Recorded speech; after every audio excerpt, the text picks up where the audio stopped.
안녕하세요. 상생문화연구소 연구원 문계석입니다. 지난주에 이어 오늘 또 화이트헤드의 과정철학 본 강의를 시작하도록 하겠습니다. 본 강의를 위하여 화이트헤드 철학의 대가이신 문창옥 교수님을 이 자리에 모셨습니다. 교수님 안녕하세요. 네, 안녕하세요. 네, 강의를 시작하기에 앞서 교수님께서 지난주에 강의하신 주요 내용을 간추려서 간략하게 말씀해 주시면 좋겠습니다. 예, 지난 시간은 우리 텍스트의 1장의 마지막 절, 존재론적 원리라고 하는 타이틀이 붙어 있는 절이죠. 예. 그 내용의 일부를 발췌해서 간략히 소개했었습니다. 예. 그 내용은 뭐 기본적으로 이 세상에서 벌어지는 모든 사건들의 원인은 궁극적으로 이 세상 속에 찾아야 된다. 예.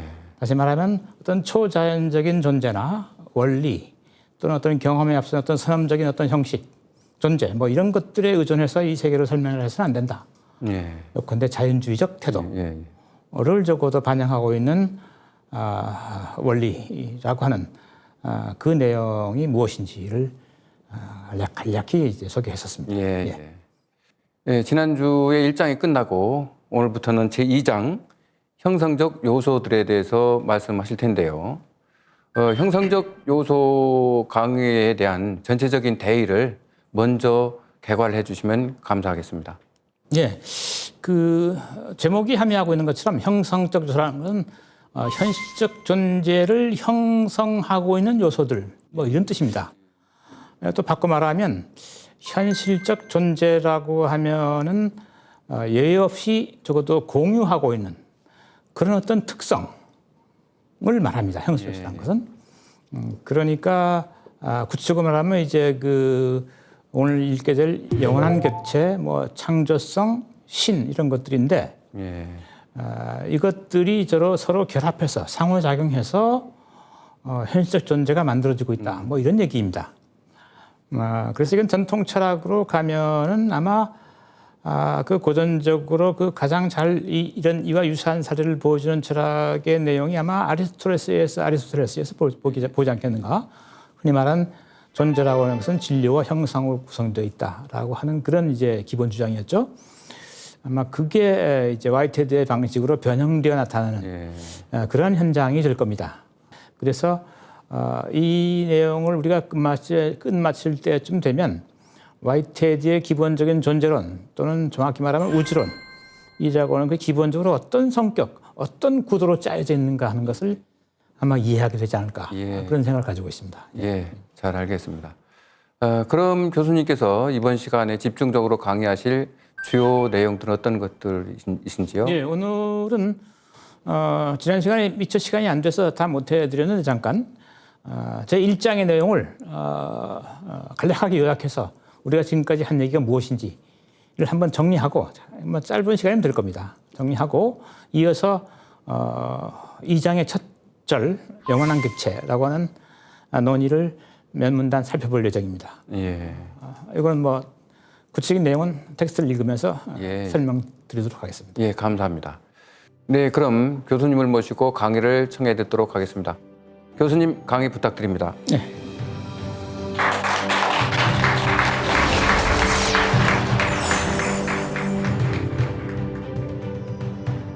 지난 시간에는 우리 텍스트의 1장의 얘기를 대충 끝냈어요. 아마 처음 듣는 얘기들이어가지고 여러분 지금까지 들으셨겠지만 생소하고 낯선 그런 개념들이 많았죠. 그렇지만 이거 듣다 보면 그나마 익숙해집니다. 오늘은 그렇게 들었던 얘기들을 한번 간략하게 요약해서 우리가 지금까지 무슨 얘기를 했는지를 1장의 내용을 중심으로 요약을 한번 해보겠습니다. 챕터 1. 1장 말이죠. 여기 몇 개 절이 있었어요. 이렇게 소절로 나눠져 있었는데 한 4개 정도 절로 나눠져 있었어요. 이 1장의 제목이 현실적 존재입니다.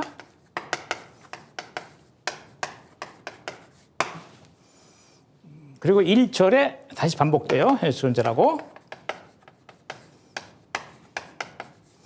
여기 기본 내용은 뭐냐니까 현실적 존재라고 하는 것이 세계를 구성하는 궁극적 실제다.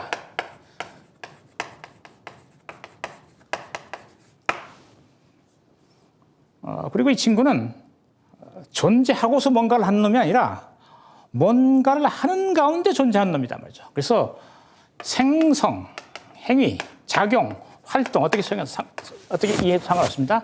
생성 가운데 비로소 생성하는 가운데 비로소 존재한단 말이죠. 존재하고 나서 뭔가를 하는 게 아니라 뭔가를 하는 가운데 존재하고 있다 이런 얘기입니다. 이건 내가 여러 가지 그 사례를 들어 설명한 적이 있어요. 여러분 여기 앉아 있는데 내가 있어서 여기 앉아 있는 게 아니라 내가 앉아 있으니까 있는 거예요. 내가 뭔가를 하고 있어요. 심지어 아무것도 안 하더라도 나는 호흡하고 있고 내 심장은 뛰고 있어요. 심지어 내 세포, 나를 구성한 몸의 세포도 뭔가 열심히 하고 있어요. 그래서 내가 있는 거예요.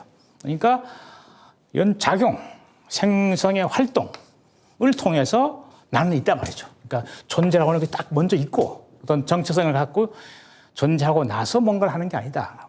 그래서 이거를 과정 철학 또는 유기체 철학 이렇게 부릅니다. 우리가 세포를 생각하면 생명체를 생각하면 좀 알기가 쉽죠. 이게 기본입니다. 그래서 현실 존재라고 하는 것은 세계를 구성하는 궁극적 실제다. 이거 배후에 뭔가 따로 존재하는 게 있는 것이 아니다 말이죠. 이게 첫 번째고 두 번째는 이 존재는 자기를 만드는 생성의 작용 가운데 비로소 존재하는 놈이다 말이죠. 이게 두 번째 특성입니다. 그런데 이건 그럼 이 생성작용이라는 뜻이 뭐냐?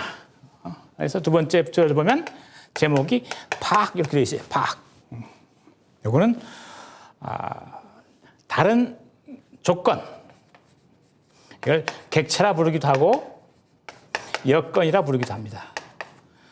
주변에 주어진 것, 자기 이외의 다른 어떤 존재자들 말이죠. 이것들을 수용해서 통일시키는 과정. 이게 생성 과정이란 말이죠. 그러니까 이 생성을 구성하는 하나하나의 활동, 작용, 이거를 파악이라 부른단 말이죠. 파악은 뭐냐? 주변의 객체나 여건들을 끌어들이는 하나하나의 활동이란 말이죠.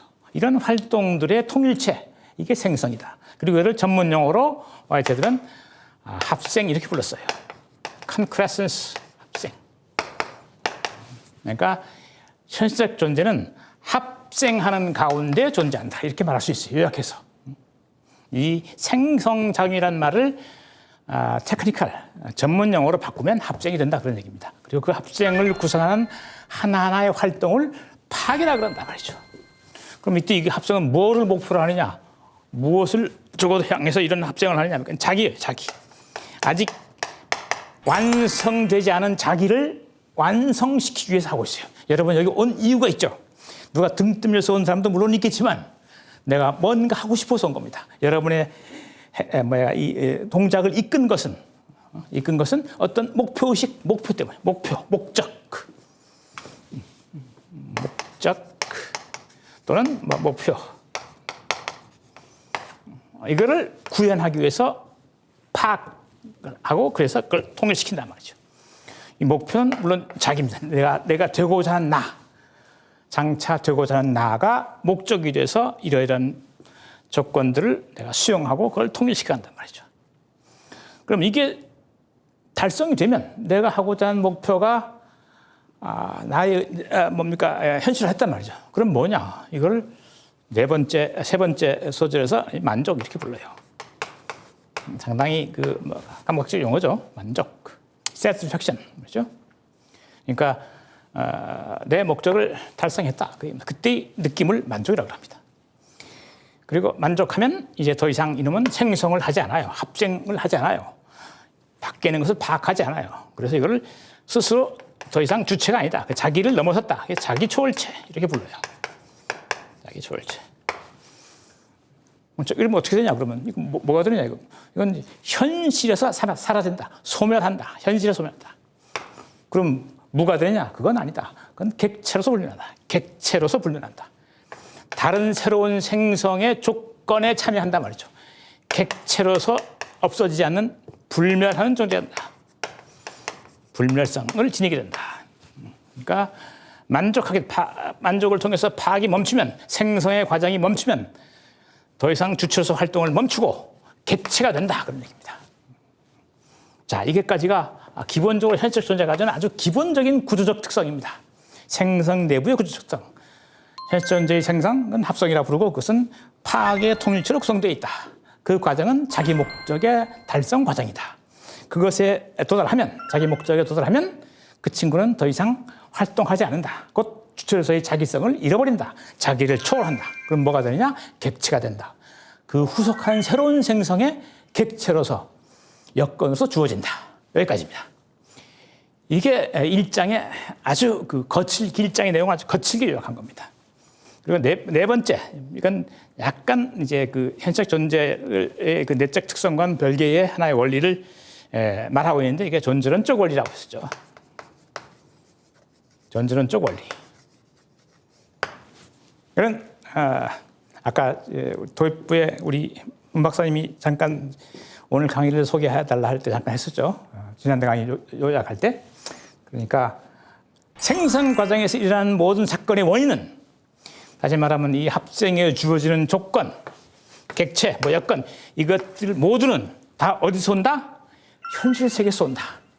더 나아가서 주체 자신이 부여하는 것에서 온다.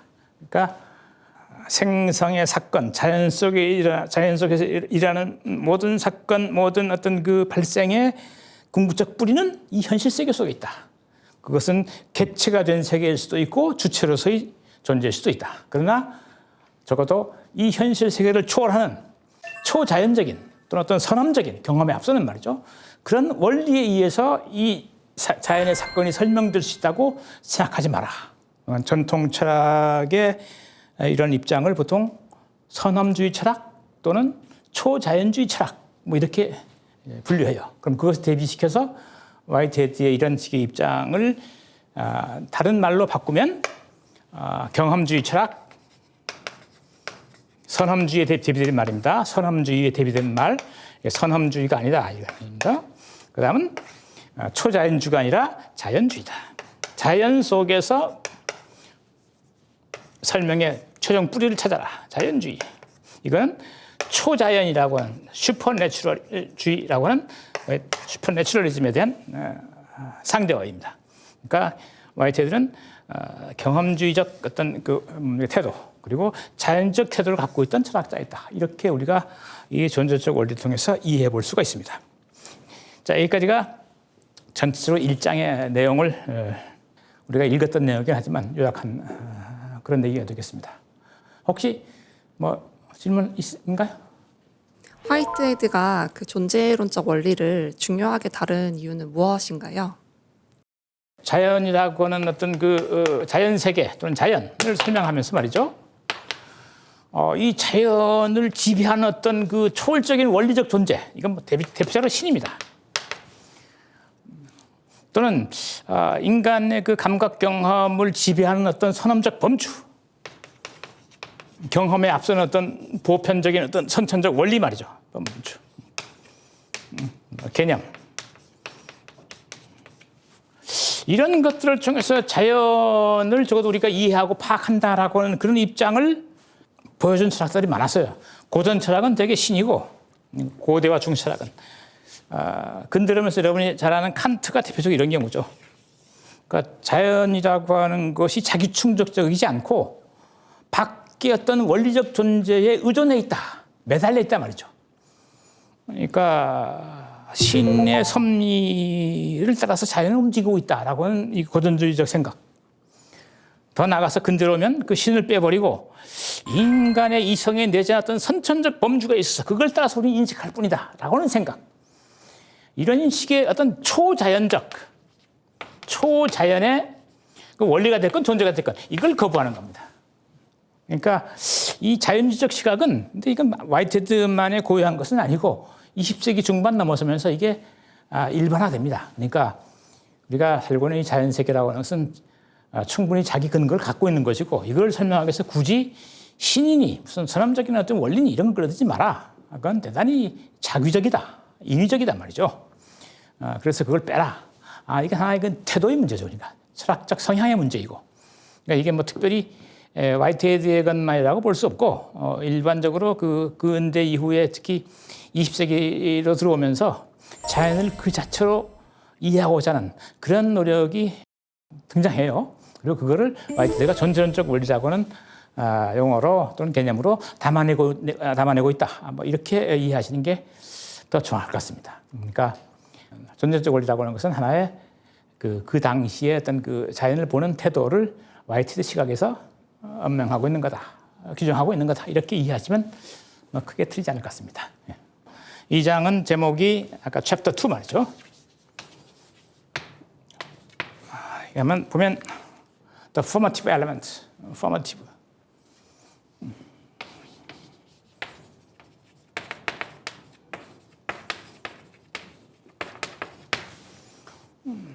이게 만드는 요소라는 뜻이에요. 만드는 요소.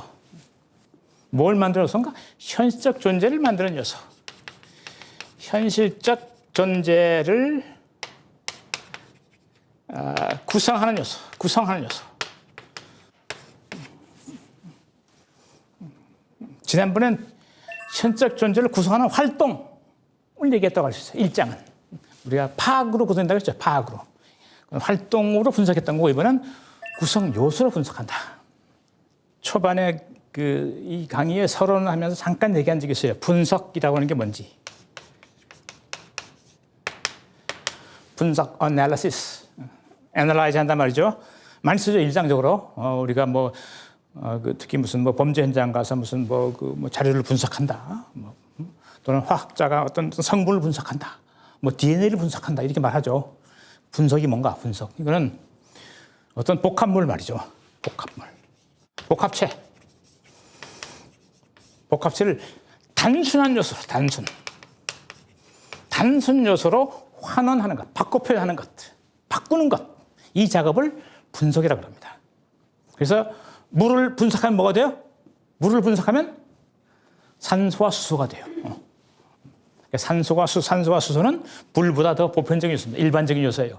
왜냐하면 산소와 수소는 물에만 있는 것이 아니라 공기 중에도 있고 또는 다양한 어떤 그 양태로 이 자연 속에 존재할 수 있죠. 그런데 그것이 특정한 방식으로 만나면 물이 된다는 말이죠. 복합체를 단순 요소로 환원하는 것을 분석이라고 합니다. 철학에서는 보통 이런 분석보다는 개념 분석을 많이 쓰죠. 개념적 분석. 언어적 분석이란 말이죠. 개념 분석. 되게 이건 사실과학에서는 이런 어떤 요소를 적어도 어떤 존재자의 어떤 그 특징을 빌어가지고 분석하지만 철학에서는 보통 개념을 분석합니다.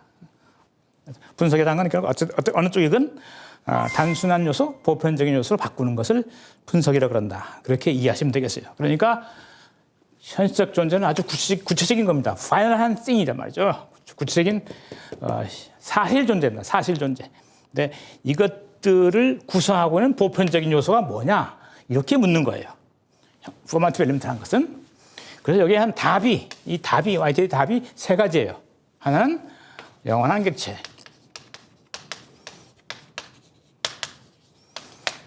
또 하나는 창조성. 또 하나는 신입니다. 그러니까 바꿔 말하면 모든 현실적 존재는 말이죠. 이 세 가지 요소를 공유하고 있어요. 그러니까 현실적 존재라면 예외 없이 영원한 객체를 품고 있고 예외 없이 창조성을 품고 있으며 예외 없이 신과 관련을 맺고 있습니다. 이게 기본 이 사람의 구도예요. 존재를 이해하는, 현실적 존재를 이해하는. 모든 현실적 존재는 이 세 가지 요소를 공유 또는 분유하고 있다. 공유하고 있다. 정확할 겁니다. 같이 나눠 가지고 있다. 그 뜻이에요. 그래서 현실적 존재를 들여다보면 이런 것도 튀어나오고 이런 것도 튀어나오고 이런 존재도 튀어나온다. 이렇게 바꿔 말할 수도 있어요. 그래서 이 얘기를 이제 좀 차분히 텍스트 통해서 볼 수 있는 게 바로 우리의 2장의 내용입니다. 그래서 이걸 다 읽고 마칠 때쯤 되면 화이트헤드가 존재라고 하는 것을 어떻게 보고 있는지, 이 우주의 구도를, 기본 구도를 어떻게 이해하고 있었는지를 우리가 충분히 이제 납득할 만한 그런 경지에 가게 될 겁니다. 열심히 듣는다고 하는 조건 하에서. 자, 좋습니다. 그러면 이제 1절입니다. 1절, 영원한 사물. 어떤 의미에서 이 책에 전개되고 있는 사상이 플라톤적인 것이라고 하는 나의 신념을 피력하는 가운데 내가 의도하고 있는 것은 만일 플라톤의 일반적 견해를 플라톤과 현대 사이에 개조된 2000년이라는 세월 때문에 불가피하게 된 사회 조건, 미적 성취, 과학과 종교 등에서의 인간 경험의 최소한의 변화를 그것에 반영시켜 기술해야 한다면 우리는 유기시 철학의 구축에 착수해야 할 것이라는 점이다. 그러니까 플라톤적인 나의 세상은 플라톤적인 것이다. 플라톤을 따르고 있다. 나는 그렇게 말하겠단 말이죠. 그것은 내가 이제 플라톤을 따라서 유기시 철학을 구성하는 거다. 이런 얘기입니다. 내 생각은 플라톤과 별개의 것이 아니다. 플라톤의 철학의 약간의 최소한의 변화만 반영해가지고 생각해봤더니 유기시 철학이 나오더라. 그 얘기예요. 그 사이에 보면 뭔 얘기예요, 지금. 플라톤의 일반적 생각을 그 사이에 개조된 한 2000년 동안 우리가 발전했단 말이죠. 그 발전을 반영해서 플라톤의 생각을 바꾸면 뭐가 된다? 유기시 철학이 된다. 그런 얘기예요. 그러니까 유기시 철학은 플라톤의 철학을 놓고 그 원안을 놓고 그간에 발전해온 그 내용을 첨가하니까 어떻게 된다? 유기시 철학이 된다. 그냥 그 얘기를 하는 것 아닙니다. 내 생각이 플라톤적이다라고 하는 얘기는 플라톤을 원본으로 해서 인간의 역사가 이룬 발전을 반영해서 수정하면 내 얘기가 된다. 이 얘기입니다. 난 그걸 의미하는 것이다. 이런 정도 얘기예요.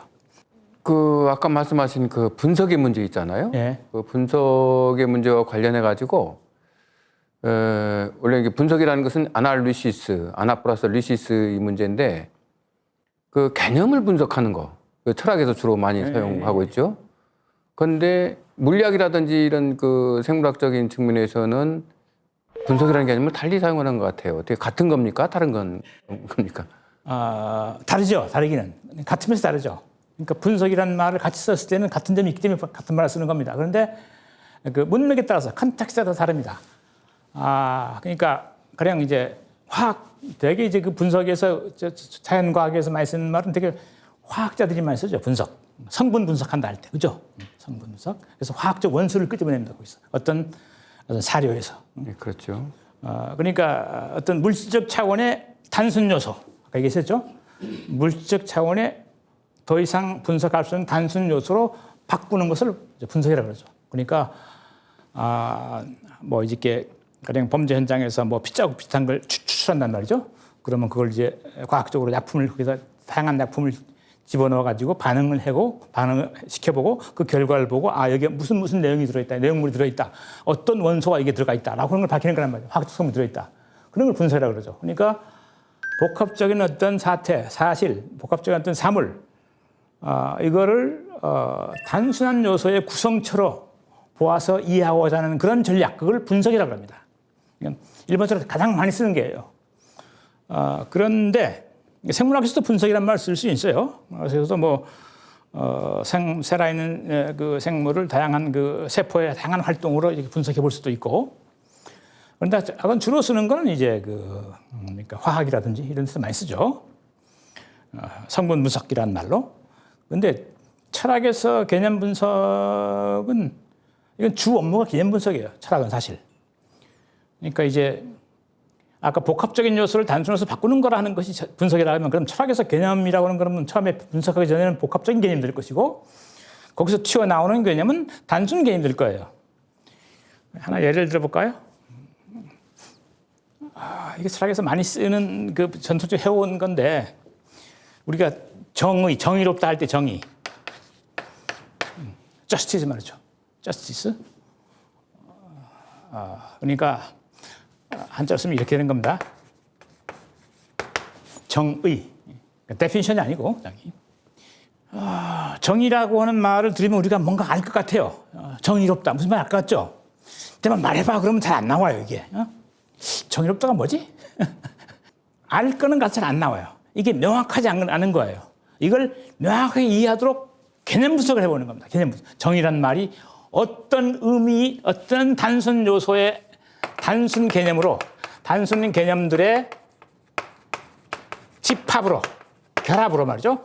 환원될 수 있는지를 보면 이 단순 개념도 우리가 알 수 있는 거고 또 쉽게 알 수 있는 거란 말이죠. 그래서 정의란 말은 이러이러한 개념들의 모음으로 우리가 이해할 수 있구나. 이런 겁니다. 정의, 한 세 가지 정의하는데 내용을. 정의 첫 번째는 가장 중요한 거. 평등입니다. 평등. 또는 평균적.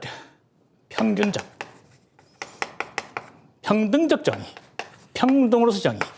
이건 사실 정의란 말의 기본입니다. 그러니까 어떤 것도 차별받으면 안 된다. 차별 대우를 금지하는 것. 이게 정의의 기본 원리 중에 하나, 기본 내용 중에 하나예요. 저는 좀 더 나아가서 두 번째, 이게 적용되지 않는 경우가 있어요. 어떤 경우이겠는가? 우리가 평등하게 대해주고 싶어도 대해주고 줄 수가 없어. 어떤 경우? 한 친구는 열심히 하고 한 친구는 놀면서 게으름을 피워. 그러면 똑같이 대우할 수 없겠죠. 그래서 이거는 능력 또는 기여, 공헌 말이죠. 컨트리뷰션. 공헌, 기여도에 따라서 차등하는 것. 이건 평등제라면 이건 분배적 정의. 그러니까 정의라는 개념 속에는 평등해야 된다는 개념이 들어있고, 두 번째는 때에 따라서 차등하게 대우해야 된다는 내용이 동시에 들어있어요. 어떻게 보면 모순되는 개념이 두 개 다 들어있는 겁니다. 그러나 정의는 그래서 고전적으로는 이렇게 정의했어요. 고전적으로는. 이게 아주 정의란 말의 아주 고전적인 사례입니다. 물론 그 전에 플라톤이 국가론에서 정의를 말하긴 해요. 근데 그건 조금 우리의 상식과 좀 어긋난 얘기를 하죠. 국가의 정의를 얘기하면서 이성, 감성, 무슨 뭐 욕망 해가지고 그것들을 잘 통제하는, 이성이 잘 통제할 때 뭐 정의롭다 뭐 이런 얘기하는데 그건 좀 상식이 어긋나요. 잘 부합이 안 된단 말이에요. 어쨌든 이게 아리스토텔레스가 했던 정의의 기본적인 분석입니다.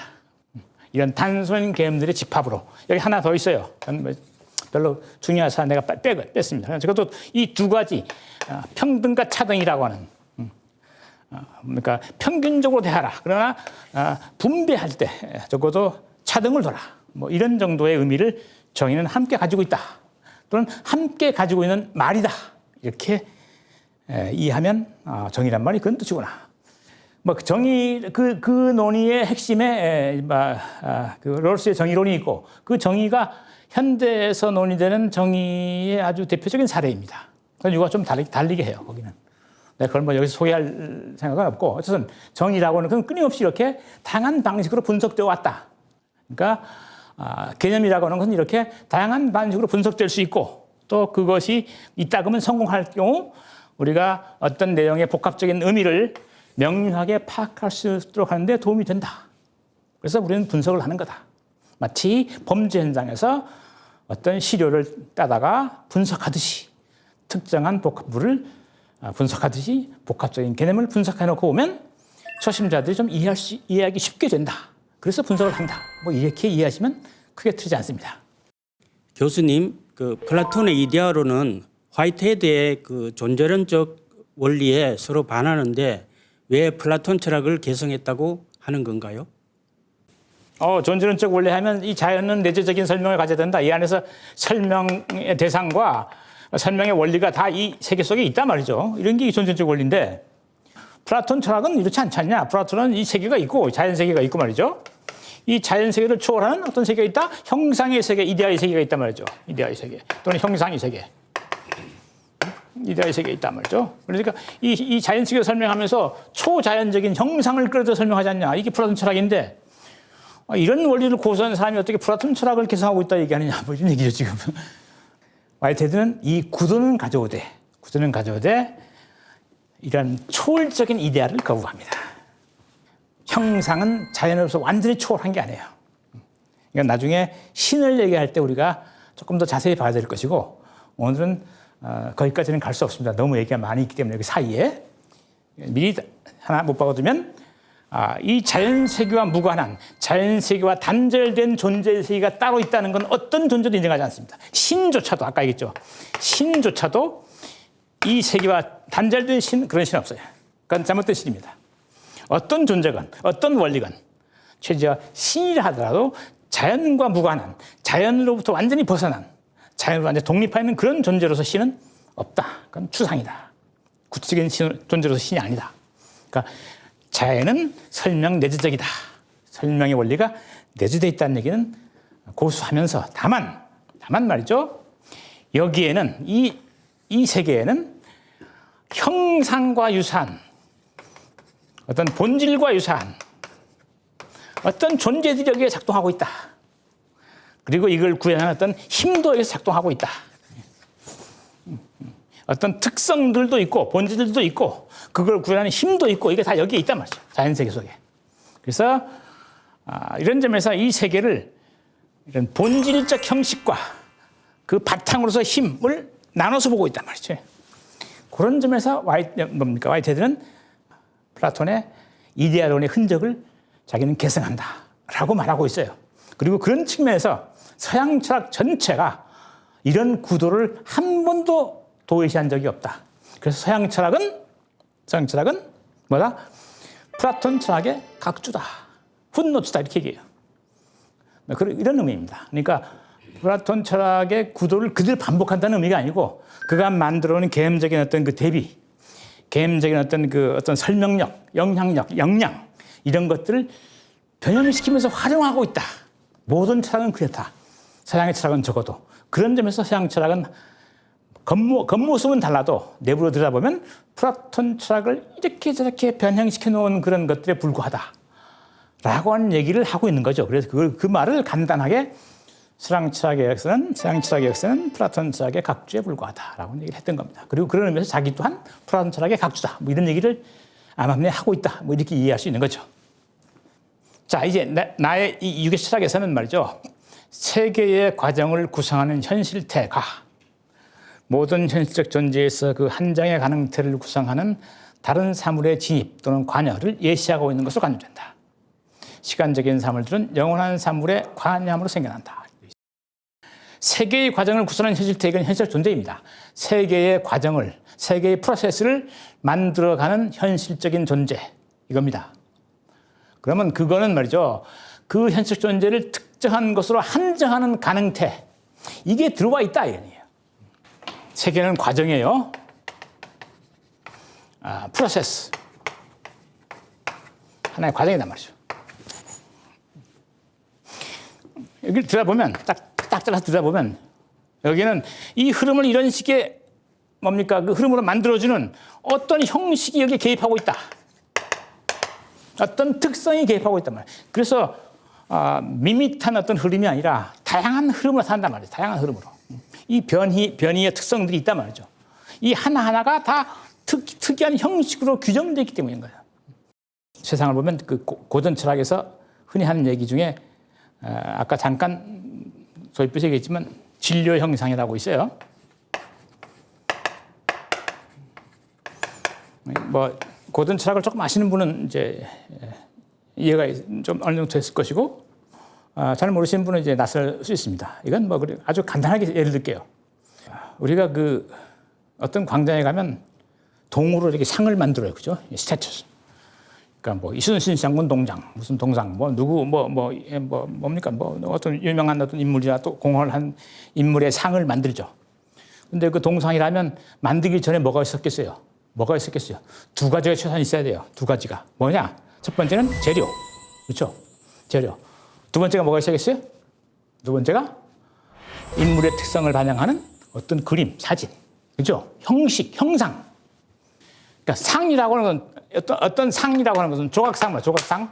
상이라고 하는 것은 스태튜, 종이라고 하는 것은 그것의 진료와 재료와 형상, 특성이 있어야 된단 말이에요. 이걸 결합해서 만들어진 게 상이죠. 이게 아주 고전 철학이 존재를 분석하는 기본 방식이었어요. 그래서 아리스토텔레스가 자신의 존재론을 진료 형상세라는 말로 표현했던 게 바로 이런 겁니다.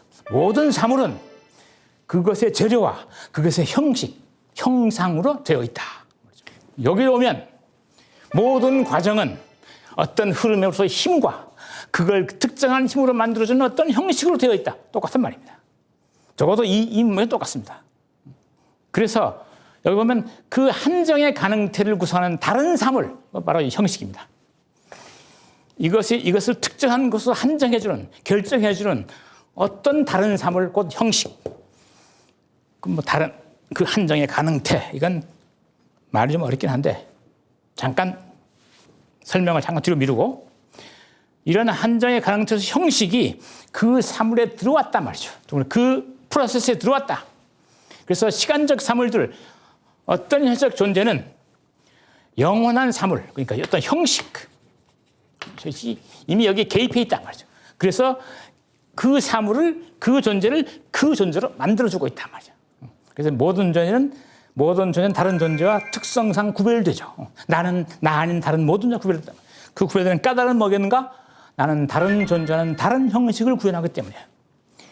내가 피부색에서도 구별되고, 뭐 몸무게에서도 구별되고, 그 밖에 다른 성질이 어떤 기질에서도 구별되고, 뭐 심지어는 단순한 체중,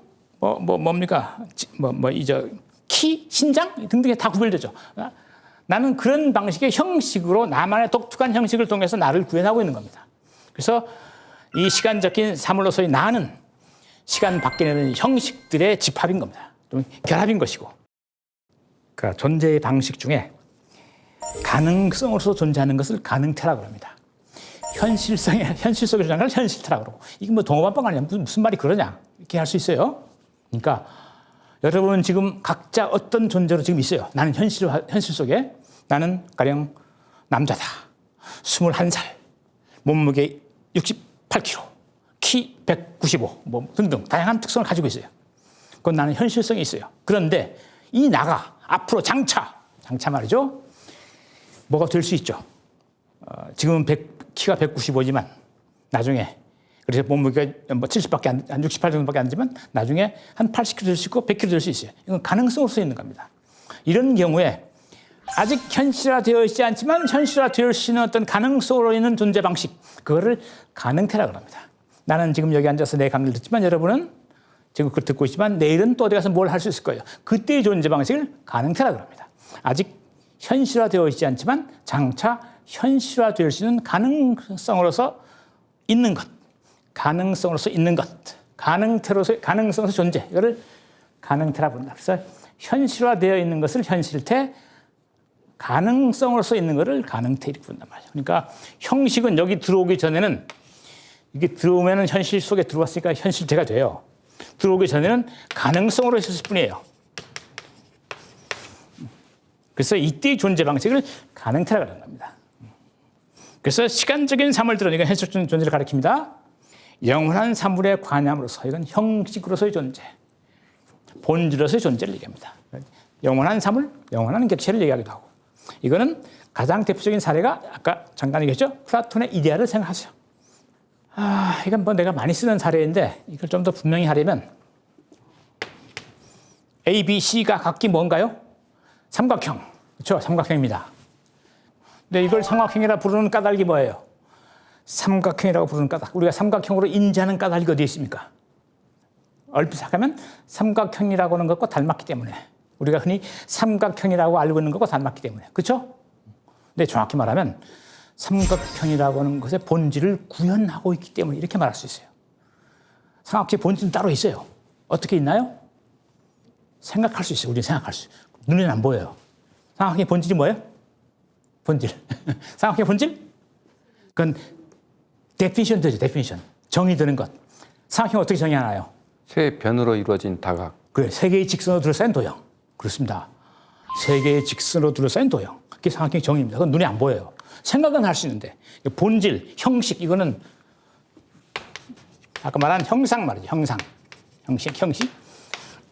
이건 이런 시공간 속에 존재하는 게 아니에요. 삼각형의 그 정의되는 그 세 개의 직선으로 둘러싸인 도형이라고 하는 것이 어제 생겼다가 내일 없어진다 얘기할 수 있겠어요? 아니죠. 우리가 생각은 뭐 어저께는 했고 내일은 안 할 수 있어요.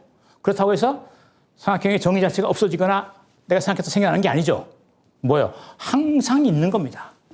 항상 있는 거예요. 그렇게 말할 수 있죠. 이걸 영원한 사물이라고 부르는 겁니다. 그런데 이거와 대비시켜서 이것들은 어떤가? 이것들은 이거 영원히 있는 건가요? 아니죠. 내가 아까 그렸으니까 생겨났죠 지금. 그렇죠? 이거 내가 지우지 않더라도 내버려두면 언젠간 사라질 거예요. 현실 속에서. 그죠? 이거는 그러니까 시간 속의 시간적인 사물들인 겁니다. 그죠? 시간적인 사물들, 변화하는 거 말이죠. 이건 분류하는 거 말이죠. 영원한 사물.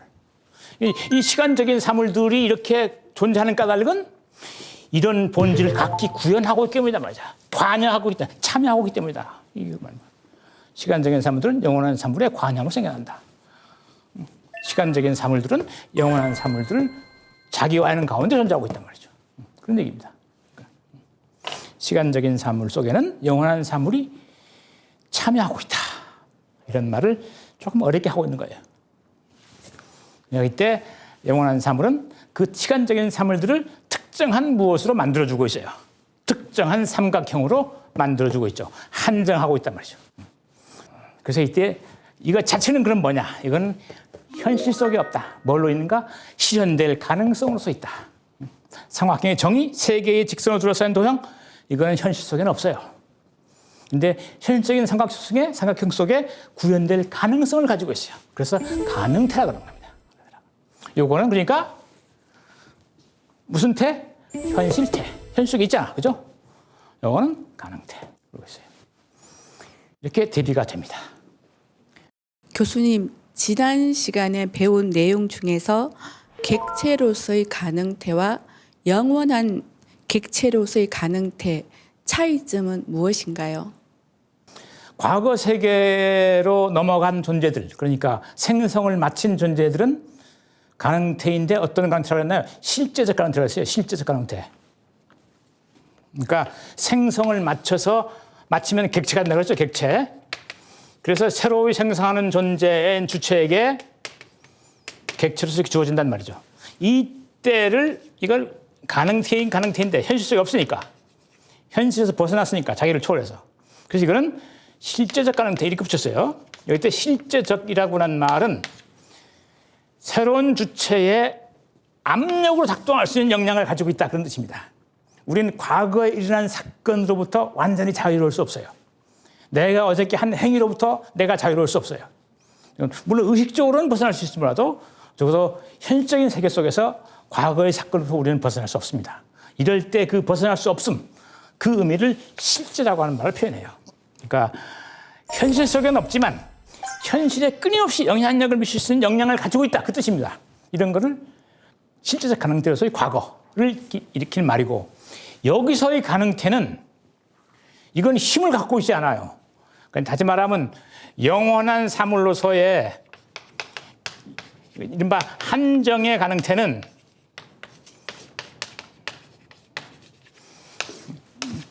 현실 속에 압박하는 힘이 없어요.